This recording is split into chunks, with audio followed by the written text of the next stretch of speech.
So, John, from day one of The Evolving Leader, we've been exploring how our body and our mind should be considered an integrated whole rather than separate entities.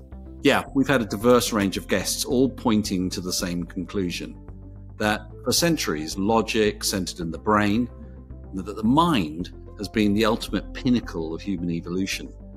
But what that's all missing is the evidence that it's the body that was the original sensory organ, and it works together, providing the brain with the data to make sense of things.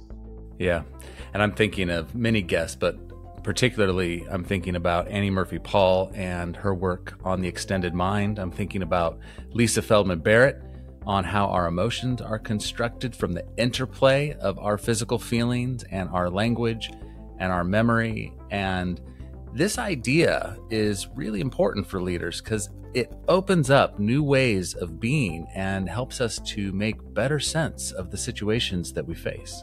And in this conversation, we're deeply honored to have a true pioneer in the field. Helen Langer, for decades, has proven out the fact that the mind and the body are one integrated whole. It's an incredible conversation, so let's get going.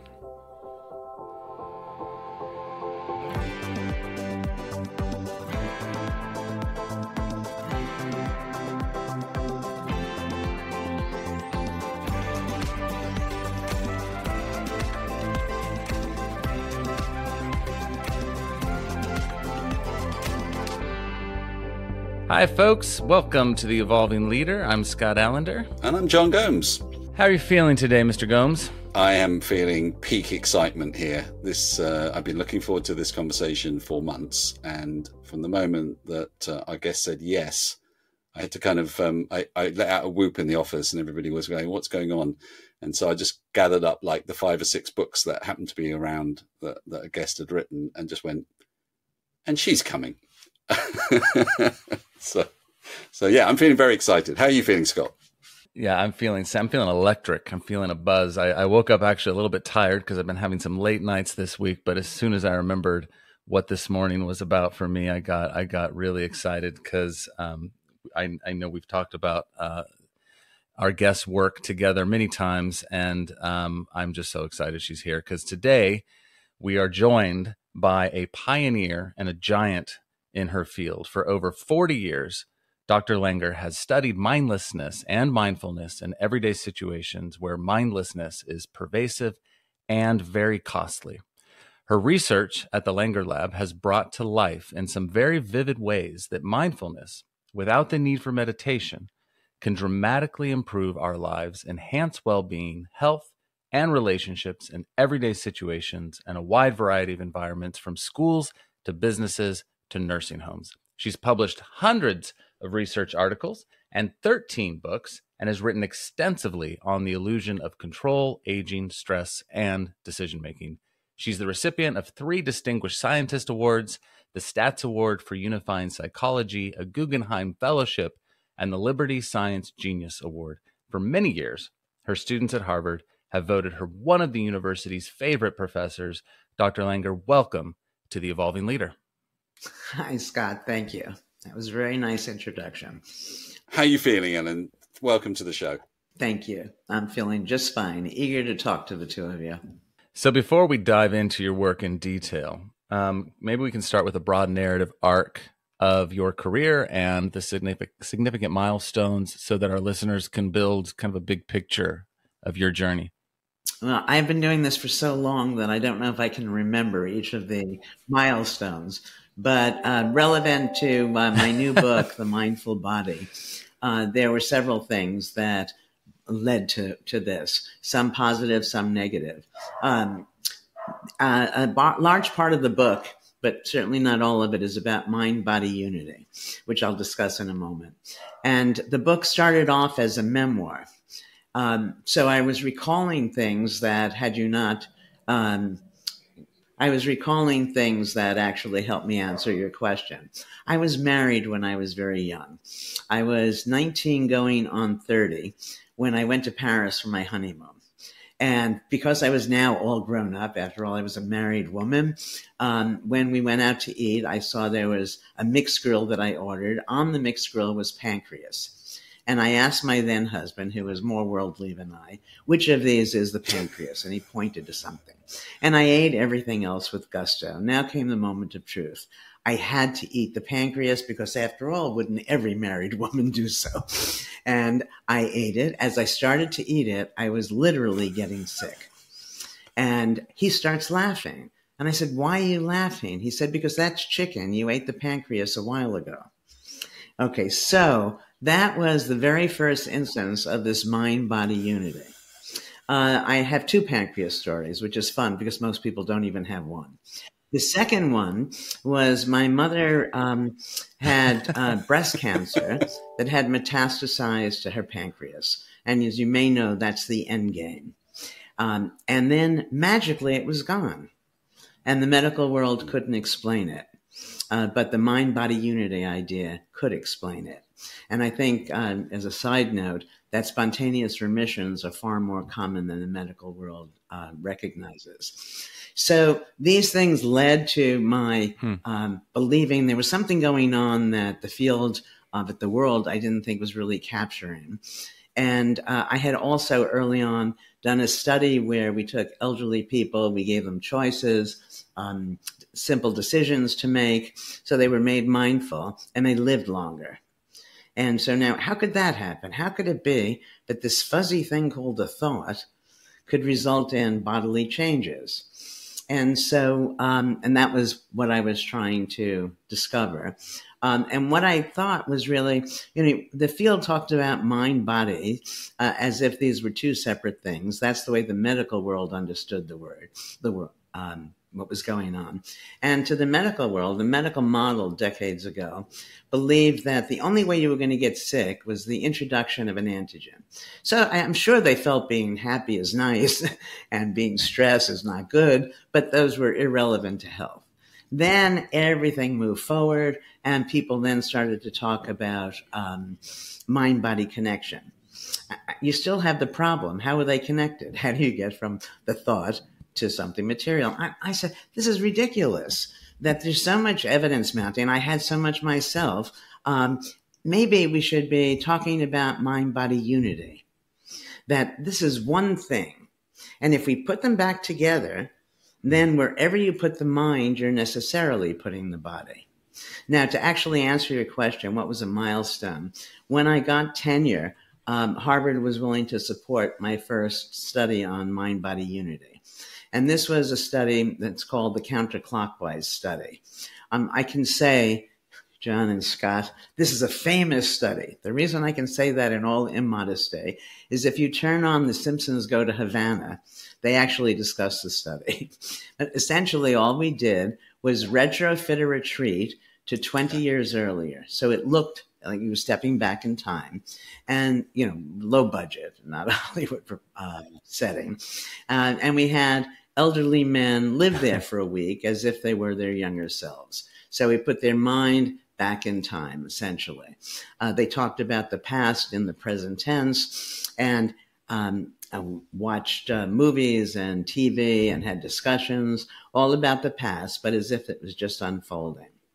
And in a period of time, less than a week, what we found was their vision improved, their hearing improved, their memory improved, their strength, and they looked noticeably younger. All of this without any medical intervention. So that was the first test of mind-body unity. And then in the the Mindful Body book, I talk about lots of the studies that we've done since that time. Can we just ground everybody in a basic definition of mindfulness? Because a lot of people are confused about it. Perhaps they've tried something, maybe a Headspace app or something like that. No, John, I think that's, I've been working in this area for so long that the most basic thing I myself forgot, which is kind of mindless of me. All right. And I'm called the mother of mindfulness because I've been studying this since the early 70s. And so somebody thought that mindfulness was just meditation and looked at me, you're the mother of mindfulness? I said, yes, Buddha was my husband.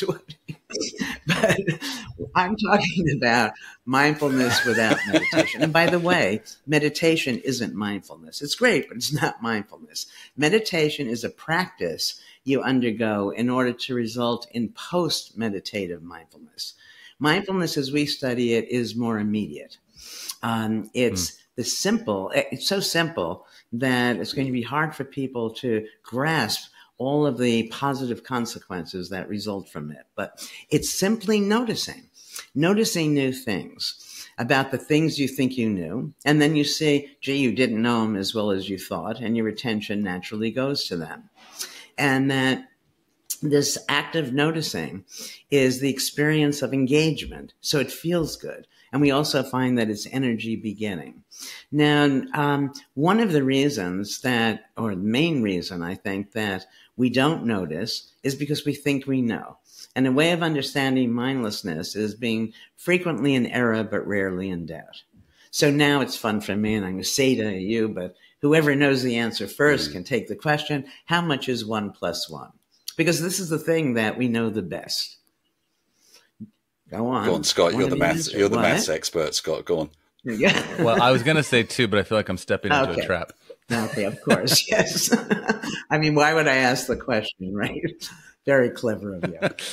But it turns, so this is the thing we know the best, that we're taught 1 + 1 is 2, and then we don't pay any attention to anything, right? But if you're adding 1 cloud + 1 cloud, 1 + 1 is 1. If you add 1 pile of laundry + 1 pile of laundry, 1 + 1 is 1. 1 wad of chewing gum + 1 wad of chewing gum, 1 + 1 is 1. So in the real world, it doesn't equal 2 as or more often as it does. All right. Now that you know that, just sort of imagine, very, very, very likely, as soon as we finish, somebody comes over to you and says, Scott, how much is 1 + 1? You're no longer going to say 2 that quickly. You're going to look at the context, and then you're going to answer more conditionally. You're going to say it could be 2. All right. And that's the way we should be approaching everything in the world, with this understanding that everything can be seen in multiple ways, and you need to pay attention to see which way is the most appropriate for that context. And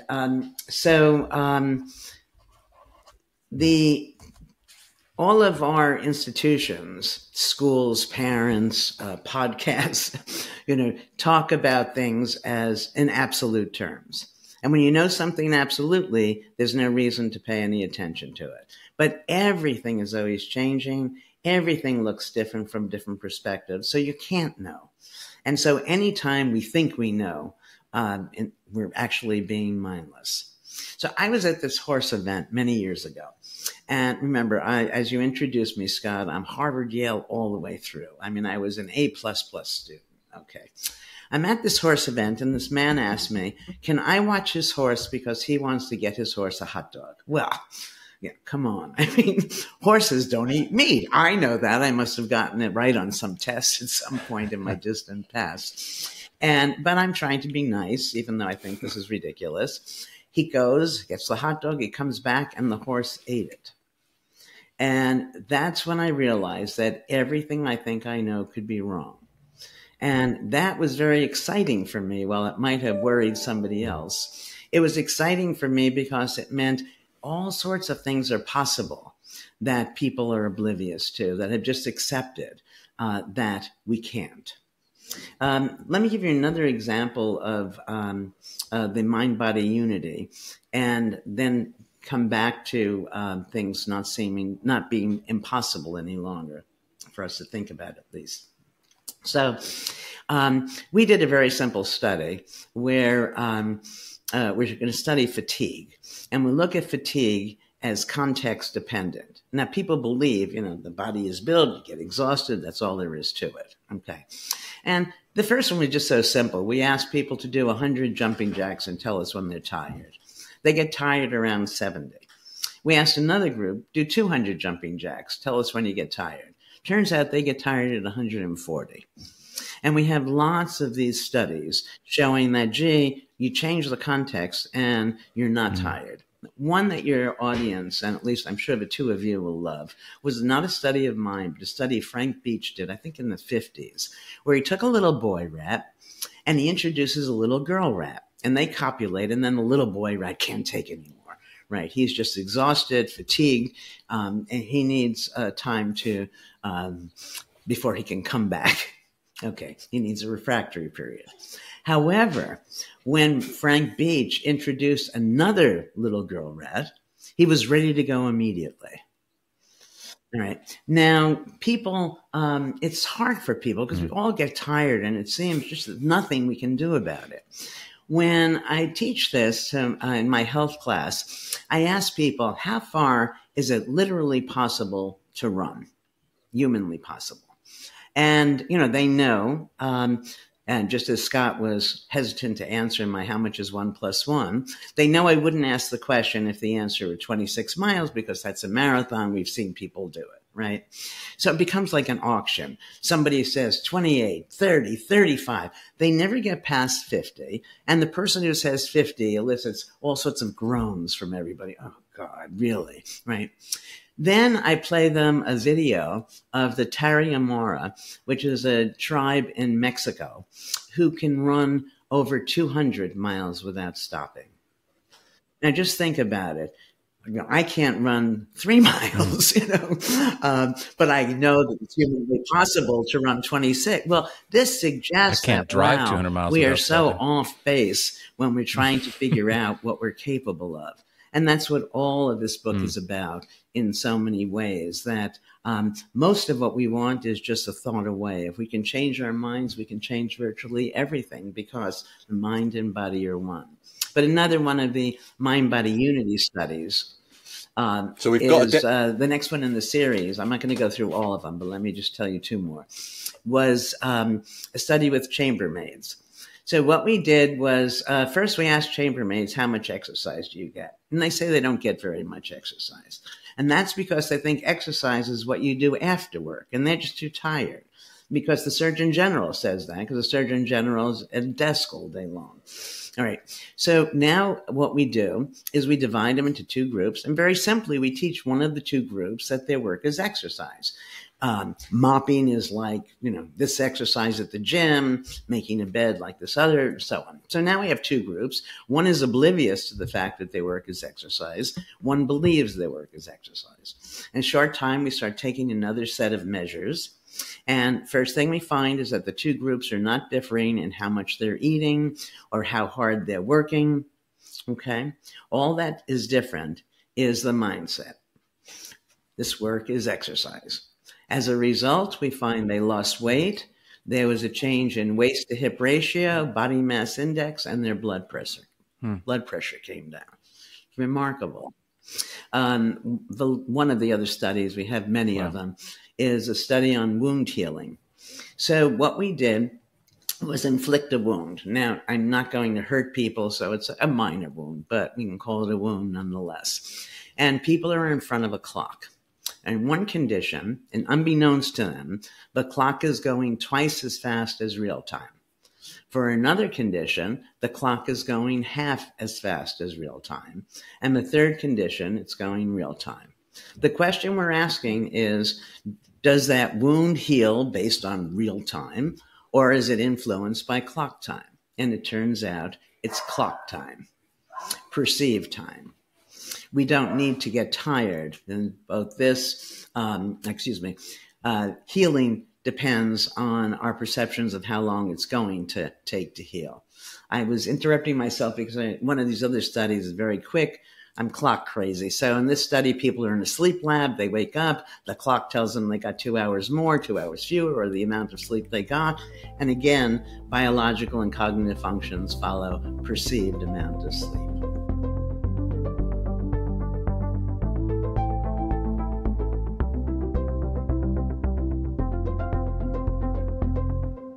I'd love to ask you a question here, because what has constantly captivated me in reading the studies that you do is that they're at the high end of counterintuitiveness. They really, every single time you read one of your studies, and the counterclockwise study was one of the first that I came across when I was starting off in my career. You have this kind of moment of excitement about the fact that there's some mystery in life that is being revealed to you. So you've kind of given us a basic definition of what mindfulness is, and this basic idea of paying attention, noticing, and how that informs a type of mindset. What you're paying attention to different information, and the chambermaid study is a great one. It's a reframe of work as exercise when you start to notice that you're bending over, you're squatting, you're picking things up, and so on. You start to reframe that as exercise. And you've brought to life loads of amazing evidence that shows that's what's happening. But what is primary? What's the primary thing that's actually happening that's translating that belief into a physiological change? There is nothing going on that is of the sort that you're asking about. It's one thing. The mind and the body are one thing. This is what we're testing. Now, it doesn't mean there aren't things happening under the hood, so to speak, physiologically, however, they're not causal. Yeah. And essentially, they're happening all at the same time. So I raise my hand, my brain is different. I have a thought, my brain is different. And that affects every organ in the body as one thing. That's super helpful, because I think everybody listening is searching for a different answer to that. And that's well, because we've been living with mind-body dualism for so long. That's why I raised that, it. It is how, when I saw that horse eat the hot dog, it was the same thing for me. What? How can that possibly be? He's not supposed to do that. But, it's interesting, because once I saw him eat the hot dog and I thought about it afterwards, and I realized, wait a second, most of what we know comes from science. And science can be trusted, but people don't realize science does not give us absolutes. So, science can't do a study that says all horses don't eat meat. All right. Depends on how big the horse is, how hungry the horse is, how much meat is mixed with how much grain, a host of factors. All science tells us is that if we were to do the exact same study again, and it can never be exact, because doing it, in time, it's a different time, that we are likely to get the same findings. That probability is translated as absolutes. All right. So even with respect to serious diseases, when you're told, for example, you have cancer, we don't know that you have cancer. We know it's likely, given these findings that we have, that you have cancer. When a doctor might tell you, which I think is just appalling, I have great respect for the medical community, but, tells you have only 6 months to live, they cannot know that. And what people need to understand is that even when you're given a probability, the probability is for a large number, not for the individual case. So let me make that clearer, because prediction is actually an illusion. We are not able to predict. We can post it. We can look back and make everything look like it made sense. But let's say I say to you, we're going to have a wager, John. And here's a nice Mercedes dealership, 100 cars. And we'll pick one at random. You can pick any one you want. And if that car starts, when you turn that key, I will give you $1 million. If it doesn't start, you give me your pinky. Okay. Or you can either give me $1 million or one of your fingers. All right. People are not going to take the bet because they know just sometimes things happen. Right.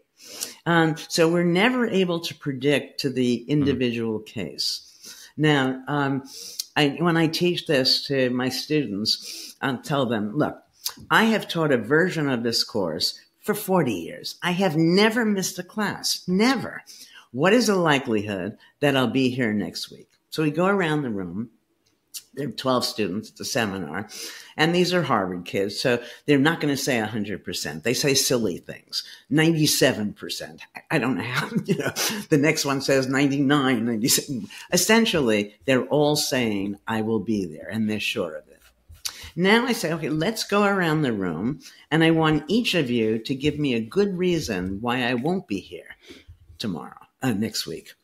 The first person, oddly, invariably says, I've been there so long, I deserve the time off. The next person says, my dog has to go to the vet. The next person says, I got a flat tire. We get 12 really good reasons. And then I say to them, okay, now tell me, what is the likelihood I'll be here next week? And that 100% drops precipitously to 50%, realizing we don't know. Looking back, we can make a story, and so we think we know. Going forward, we have no idea. I mean, if your listeners say, what am I going to say next? Will their computer signal go out? You just don't know. And not knowing is actually good, because when you don't know, then you sit up and you pay attention. And when you're being mindfully noticing the things around you, aware of the implicit uncertainty in everything, the neurons are firing, and a host of experiments that we've done show that it's literally and figuratively enlivening. It feels good. That's the thing. So if the two of you came to visit me, right now I'm in my house in Provincetown, Mass. It's beautiful here. You've never been here before. As soon as you get here, you don't have to practice being mindful. It's all new to you. You're going to notice, and it's going to be fun for you. All right. So we have the case where doing this, being mindful, is energizing. It feels good. It's good for your health. What happens on other studies that we've shown is that when you're mindful, people find you more attractive, more trustworthy, more authentic. It's good for your relationships. Then we have other studies where we have people performing their tasks either mindfully or mindlessly. These are orchestras, for example. And when they're mindful, the performance is better. And people can hear the difference, see the difference. So it's a win-win-win. So you start the book with an important insight that the research on risk misunderstands risk-taking. Can you talk us through the idea that it's an entirely subjective observer phenomenon, and also how our social identity plays an essential role in our perception of risk? Sure.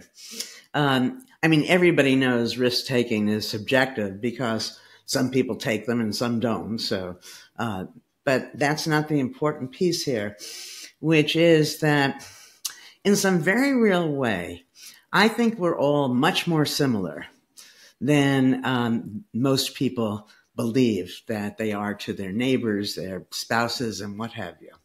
And that if you saw what I saw, if you felt what I felt, you'd do what I did. So if I have my hand on a radiator and you have your hand on the radiator, and I lift my hand quickly, you seem stronger in some way. But if you felt what I felt, I think you'd lift your hand as well. All right. So essentially, and this is very important, and it's help me remember to come back to it. Something that's very important for our relationships and for our relationships to be successful. So let's say I'm driving and you're sitting next to me, and I'm driving that Mercedes I've started, okay? And I make a turn at 80 miles an hour. You go, wow, oh my God, wow, am I a risk taker? Now what that means is that you would never do, your belief and your competence is such that you would never do what I just did. However, nobody takes an action that they don't think is going to be successful. They could be wrong in that belief. But when I take that turn at 80 miles an hour, it's because I believe I'm going to be able to make that turn at 80 miles an hour. Okay. Not because I think, hey, who knows, maybe we'll get killed, maybe not. What the hell, I'll do it. Okay. Now, it's very important if you think about it, if you wanted, because risk-taking is admired in many ways. Maybe not the taking a turn at 80 miles an hour, but let's stay with that for a moment. That if you wanted to be able to have the guts, whatever it takes, the courage to make that turn at 80 miles an hour, you might think that what you need to do is go to some coach who's going to say, you can do it, and so on. And you're still not going to do it. and be able to do it. What you need to do is be a better driver. So Mario Andretti, who is a race car driver, when he takes a turn at 80 miles an hour, he's not taking a risk. Right? If you asked me to dive into a small body of water from, great height, I wouldn't do it because I can't dive. I would be scared, right? When Greg Louganis does it, a wonderful swimmer, he's not taking a risk. He knows how to dive. But if we had either Mario Andretti and Greg Louganis risking money, you pay $100,000 to take the psychology test, and the win, if you get it right, is, let's say, 10 million. They're not going to do it. I'll do it because I know psychology. So you want to seem to be taking more risks, learn more about the thing you're afraid to do. So then you're not afraid to do it. The larger piece here that I was teasing you with its effect on relationships is that behavior makes sense from the actor's perspective, or else the actor wouldn't do it. Nobody wakes up in the morning and says, today I'm going to be bigoted, selfish, gullible. Okay. So when you see anybody doing anything where you're casting aspersions, and about yourself as well, oh God, how could I have been so stupid, lazy, whatever. It's because we're observing the behavior and ignoring the sense the behavior makes to the person who's enacting it. Now, when you're mindless, you tend to only have one view of things. So it doesn't occur to you that actors and observers are seeing very different worlds, right? I'm observing, I see the two of you now, you see me. It's different, right? Okay, so let's say I want to be, you call me gullible. And I am. It's amazing. It's almost embarrassing how gullible I am. All right. And so when I look at myself after you talking to me about how could I have done this or that, then I say, yeah, I'm not going to be gullible anymore. And I may change very briefly, but I'm always going to become gullible again. Because from my perspective, I'm not being gullible. From my perspective, I'm being trusting. All right. So if you want me to stop being gullible, what you need to do is get me to stop valuing being trusting. Now, Scott, you are so inconsistent that you get on my nerves. It's terrible. Okay. But from your perspective, you're being flexible.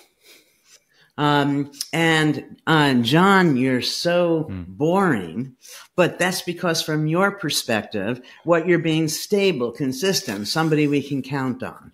So it turns out for each and every negative way of describing yourself or somebody else, there's an equally strong but oppositely valenced alternative. For every negative, there's a positive way of viewing it. And so, we did a study forever ago where we gave people like 300 of these behavior descriptions. And we said, circle those things you keep trying to change about yourself and you're not successful doing so. And so if it were I'd circle impulsive, gullible, and I won't tell you the others. Okay, then you turn over the piece of paper and there's the positive version of each of these. And now we tell people, circle those things you really value about yourself. My spontaneity and my being trusting. All right. So as long as I value, again, being trusting, I'm going to, at least at times, seem gullible.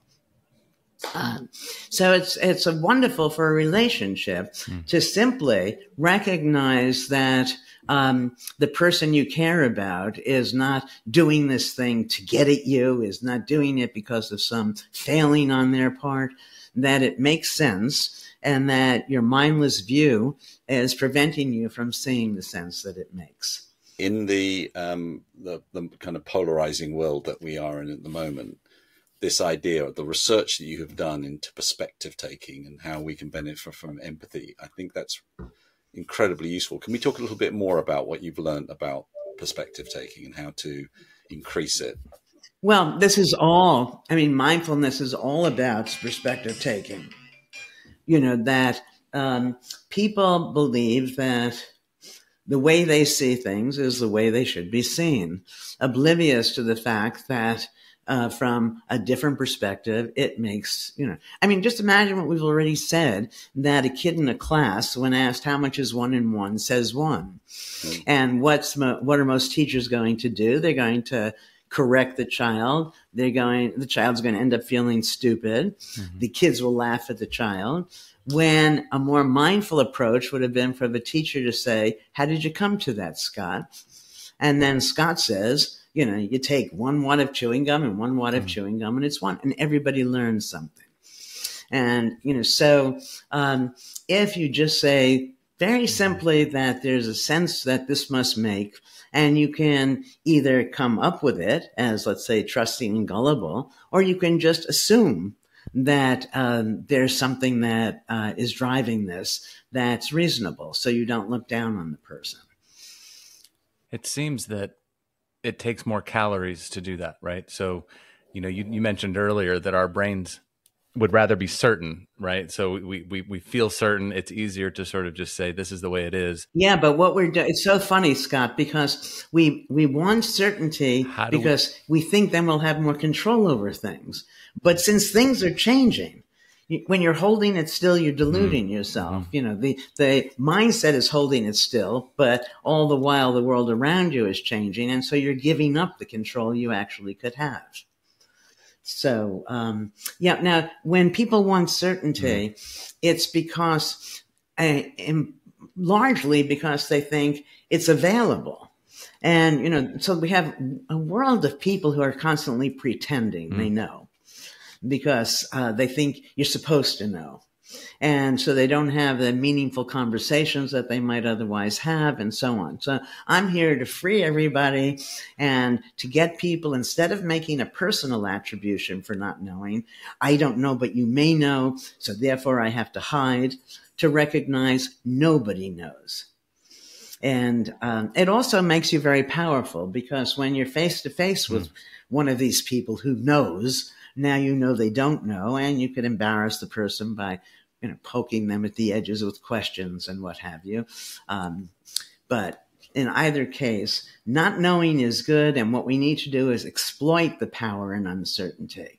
When we don't know, we sit up and we pay attention, and then we're able to take advantage of benefits to which we'd otherwise be blind, and avert the danger not yet arisen.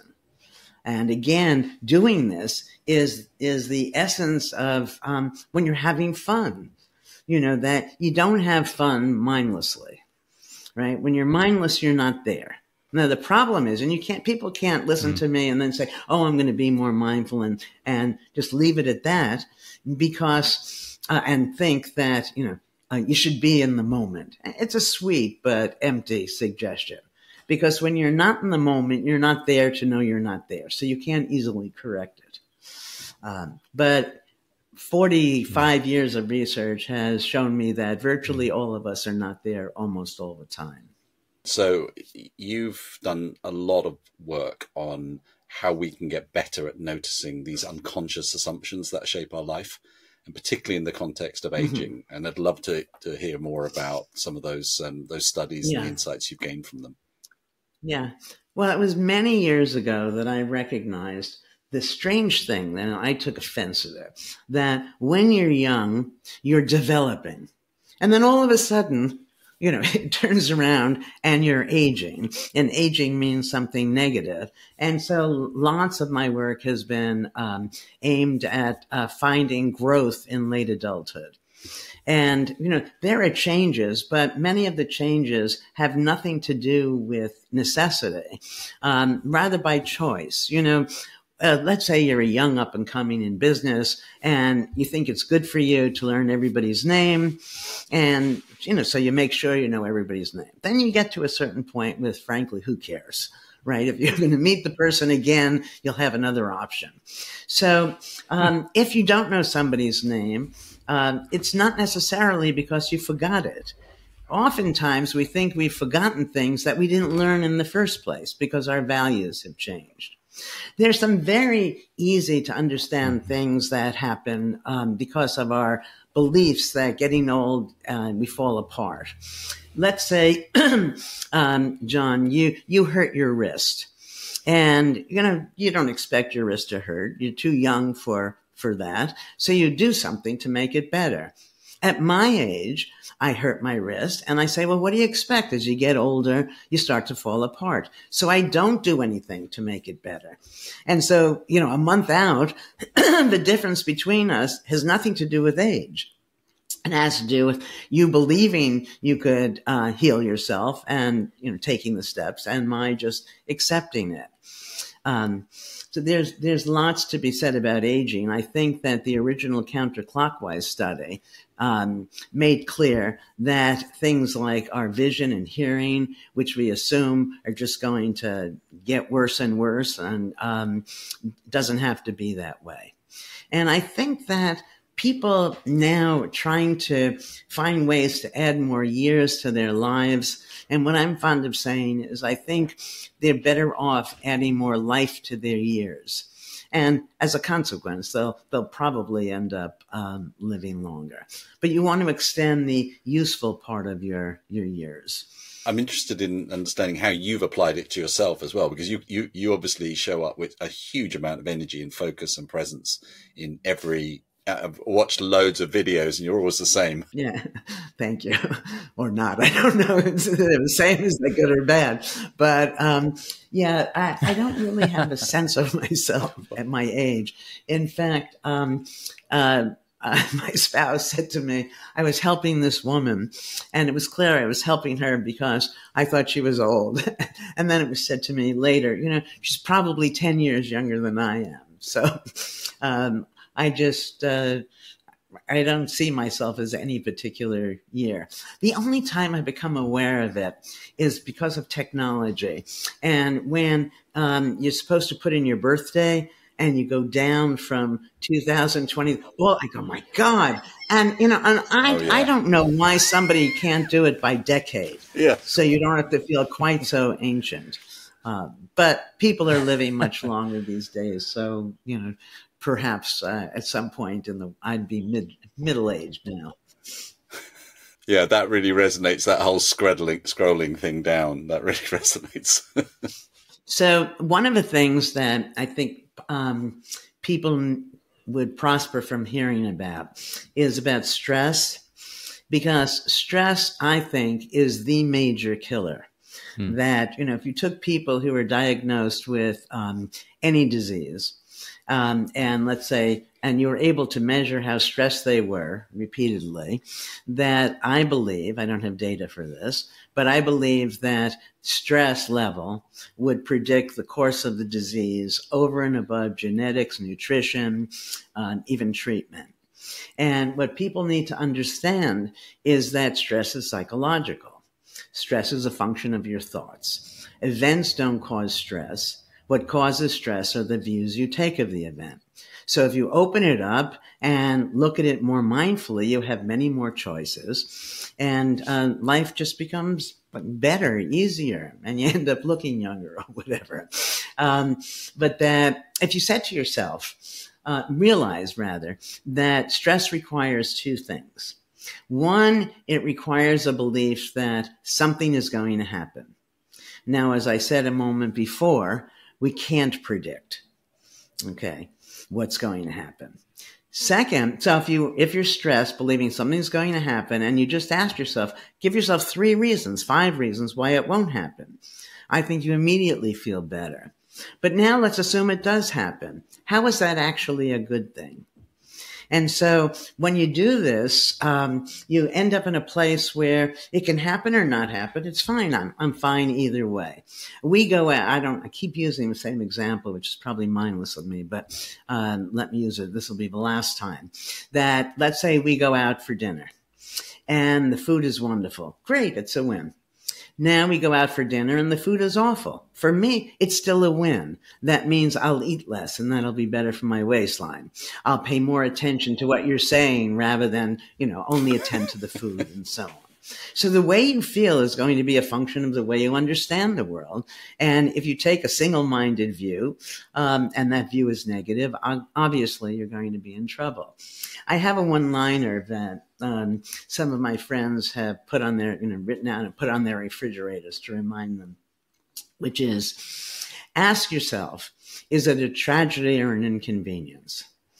Almost always, the things that we're stressed about are simply inconveniences. And when you realize that, then you take a deep breath and, you can get back to yourself.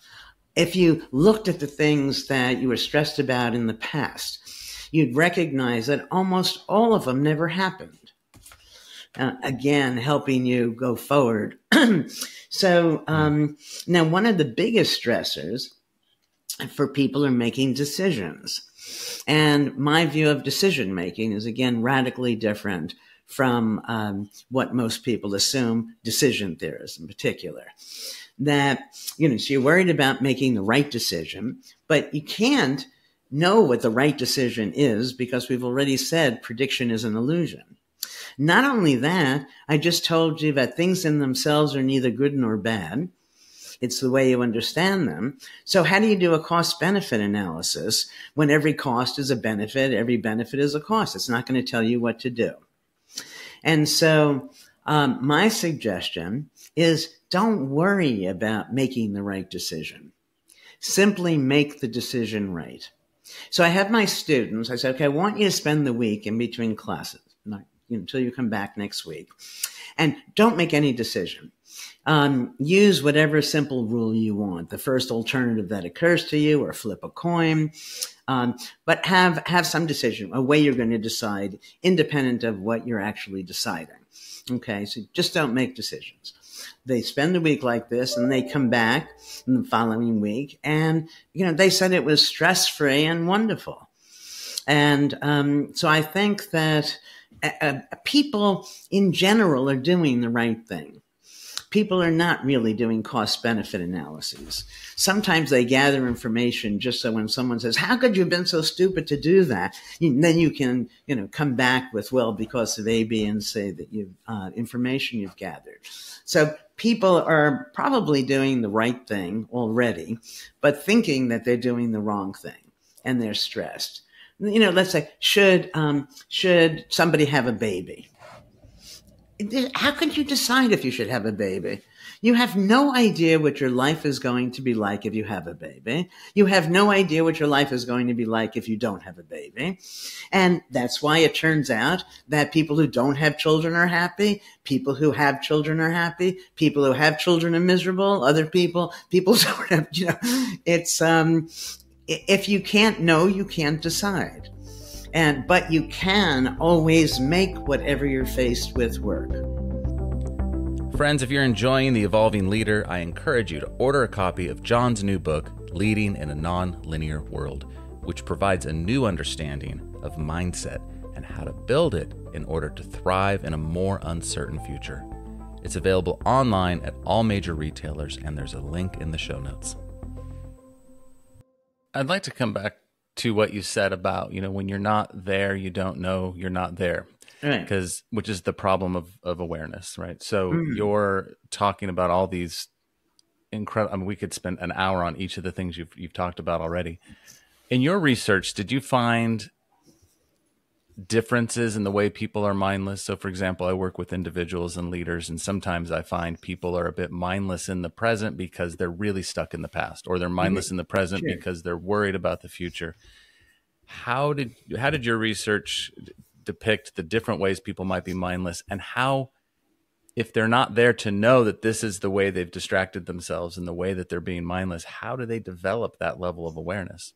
Yeah, that's a very good question. Well, first, no, I didn't differentiate how you ended up mindless. But it's a function, why did you think 1 and 1 is 2? Because that's what you were taught. And, and it could have been you're older and you're reading in a newspaper, or you're listening to a lecture, or, whatever. That's where you get the misinformation. The belief that this thing that sometimes isn't all the time. All right. But how do you fix something when you don't know you're doing it in the first place? It's a wonderful question. I wrote a book called On Becoming an Artist, Reinventing Yourself Through Mindful Creativity. It's got my art in it, but it's not really about art. It's about interpersonal mindfulness. And the way I suggest there to do it, one way, is to throw yourself into some new activity. So for me, it was painting. It could be photography, poetry, whatever it is, but it has to be new. So you have the experience of, oh, wow. All right. And then as soon as that feeling changes, so let's say John calls you Scott, so you're a happy clam. And all of a sudden, because you're there, you can experience, hey, wait a second. It's fleeting. Then and either don't answer the phone or change the relationship or what have you.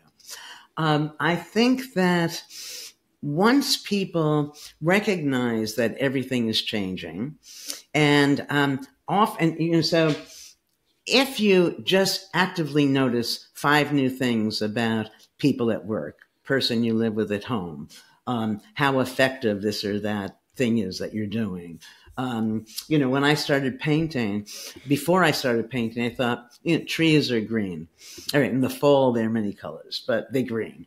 And then I'm painting because now I said, oh my God, there are so many greens. What should I do? And I'm looking and there are hundreds of different greens. And all of those greens change depending on where the sun is, and so on.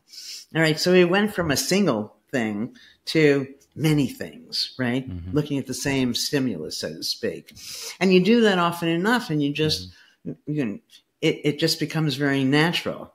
When you realize that you're not going to get punished for not knowing, and the not knowing comes with so many rewards, it will be self-sustaining. But one thing that people can do immediately is as soon as they hear themselves being judgmental, evaluative, putting themselves or somebody else down, to recognize that they're being mindless. All right. And so then that goes a long way because so many people are judgmental of themselves or others almost all the time. Another thing that one can do is that as soon as you're stressed, you go through what I've just said a moment before and ask yourself, how else might you understand the situation? If you were mindful, noticing not everybody exposed to these circumstances are going to be stressed. Well, what are they doing? What might you do? How might you open up your view of the situation and see how it might actually be an advantage and how it probably won't even happen anyway? And then you have people who are mindless with respect to their own healing. And so much of my work is devoted to making us healthier. If you're happier, you're going to be healthier, but we can do things about our health immediately. So we have a mindless notion that if you have some chronic illness, you're going to stay the same or get worse. And nothing stays the same. And it never moves in only one direction. So we have this treatment for chronic illnesses. It's also good for stress. It's also good for other aspects of relationships. It would be clear maybe in a moment, which I call attention to symptom variability.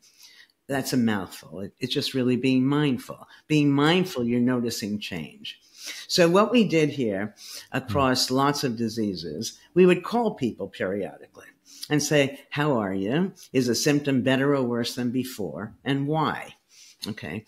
And we do this throughout the week, a few weeks, depending on what the disorder is. Now, that leads to 3 things. The first is that you notice, gee, you're not always as bad as you thought you were, in as much pain, for example. So you feel a little better. Second, by asking yourself, why now? Why now is a little better or a little worse? You're engaged in a mindful search. And we've already said that itself is good for your health. And finally, I believe if you're looking for a solution, you're more likely to find one.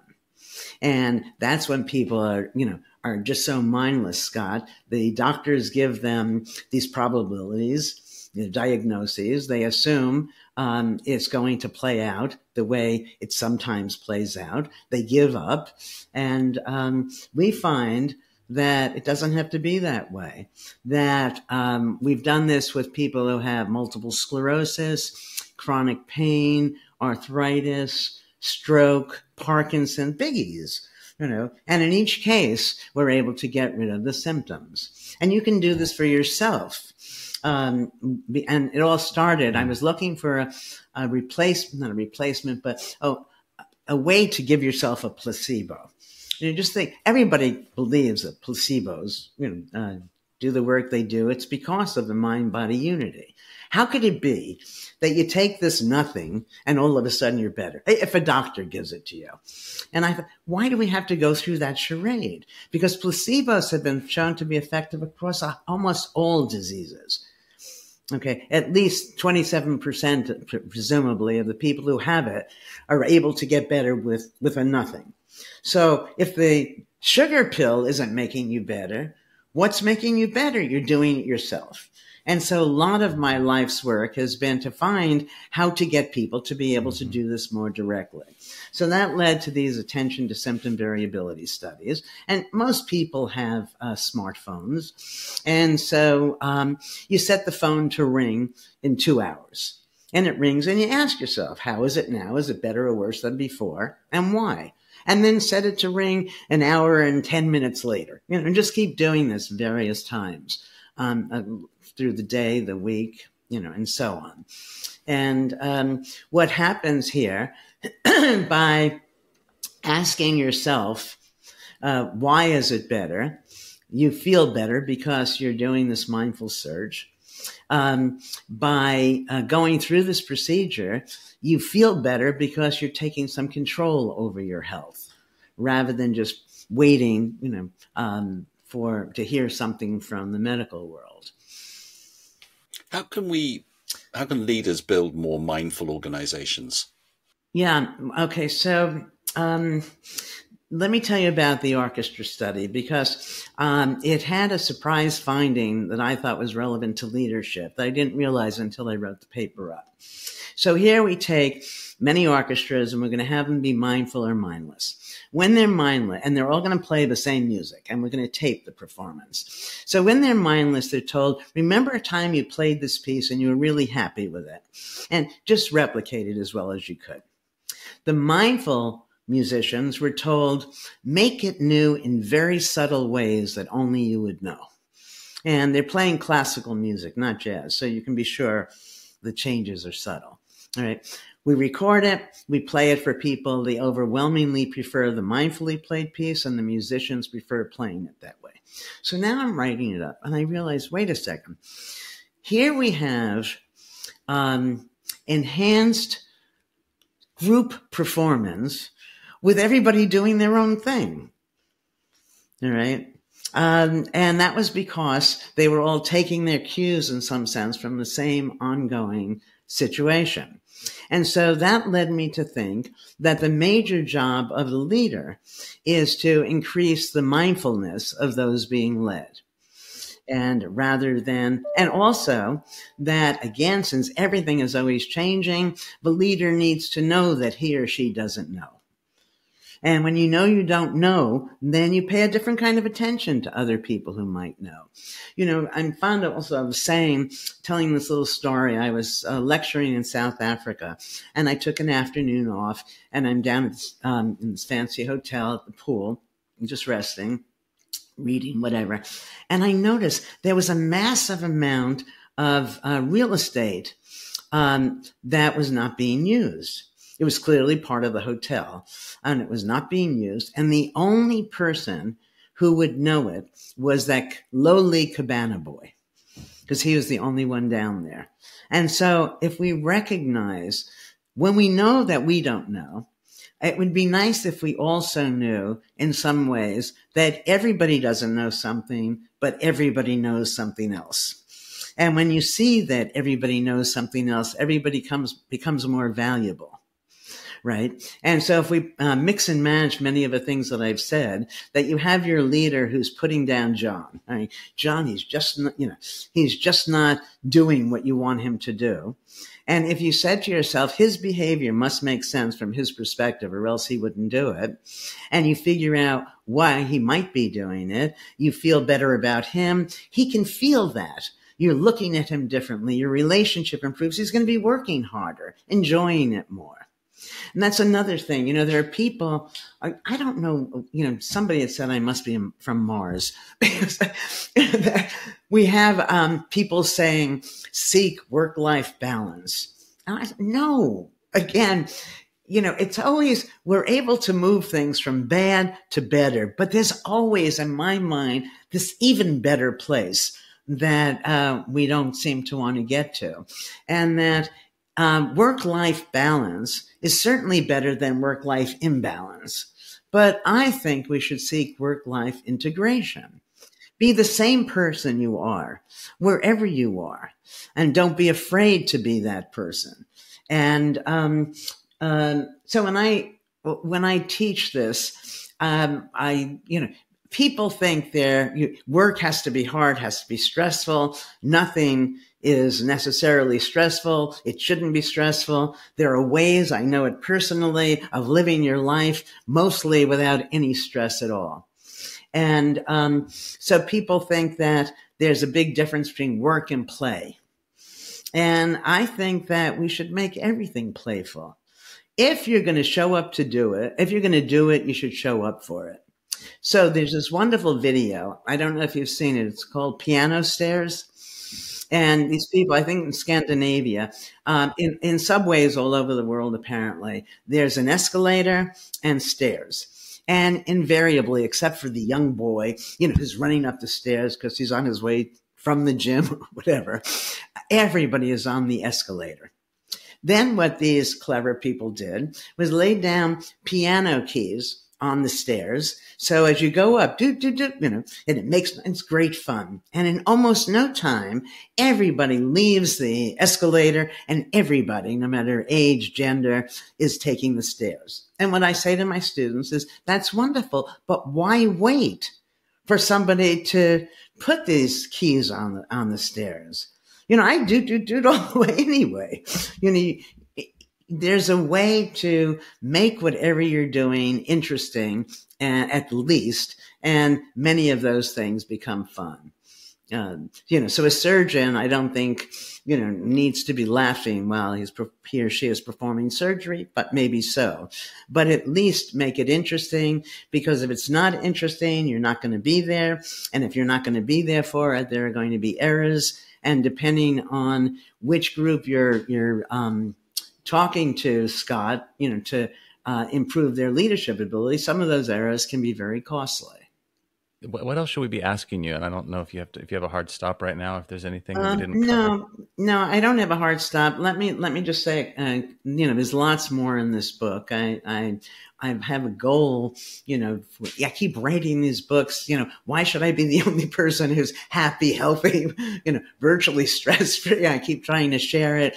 And the way to get there, I just think is fun and easy. So, there should be there's no downside for people to at least try the things I talk about in the book. But something occurred to me that, you know, when I was saying to you that the world knows that, as I said before, imbalance is not as good as balance, you know, work-life imbalance better. Okay. We have this with almost everything. So one of the things that I found kind of fun, I like language. And so I'm very sensitive to things. And we have some studies on trying. So trying is certainly better than, you know, thinking you can't do it and giving up in the first place. But trying is not really as positive as people think. It has built into it an expectation for failure. You wouldn't try to have an ice cream cone, right? You just have it, right? Hope also has built into it an expectation for failure. You don't go down to me when I go to the kitchen in the morning, I'm not hoping I'm going to have a cup of coffee. I assume I'm going to have a cup of coffee. All right. The funniest one of these, I think, and maybe we can end it after this, was about forgiveness. So I was asked many years ago to give a sermon at Harvard. Well, I'm not religious. And not only that, but I'm Jewish, and, but I say yes a lot. And so I'm going to give a sermon, and what am I going to talk about? So I can't think of a topic. I say forgiveness. That sounds sort of religious. See, I could get away with it. And I start thinking about forgiveness, and I go, oh my gosh, they've got everything wrong. Okay, so here. John, if you ask 10 people, is forgiveness good or bad? What are they going to say? Probably say it's good. Okay. Scott, if you ask 10 people, is blame good or bad? What are they going to say? Probably bad. It's bad. But you can't forgive unless you first blame. So that's interesting. Our forgivers are our blamers. Now, do you blame people for good things or bad things? Well, you blame people for bad things, but things in and of themselves are neither good nor bad. So what do we have here? We have people who see the world negatively, who blame, have an opportunity to forgive. And I think it's heartily divine. Now, of course, forgiving is better than staying in that negative place, and not forgiving the person. But there's a much, much better way to be in this world, which goes back to understanding that that person who you're blaming, their behavior made sense from their perspective, or else they wouldn't have done it. So that mindful understanding replaces the need for blame. And when you don't have blame, then you have no need for forgiveness. I think the very last thing I would say is that the amount of control we have over our health and well-being is enormous, and most people have no idea that if they want to be someone different, if they want their bodies, their minds, their happiness, their day-to-day experience to be different, really all you need to do is change your mind. Dr. Allender, thank you so much for joining us. I could honestly listen to you for hours, and this was the conversation I needed to have today. So we really appreciate you being here. Oh, that was great. It was fun for me as well. Thank you so much. Stay well. And folks, get your copy of The Mindful Body. We'll put a link in the show note. Get your copy of Mindfulness Counterclockwise, On Becoming an Artist. Get all the books. Get them all, because you're going to enjoy every minute of it. And we barely scratched the surface today. And until next time, remember, the world is evolving. Are you?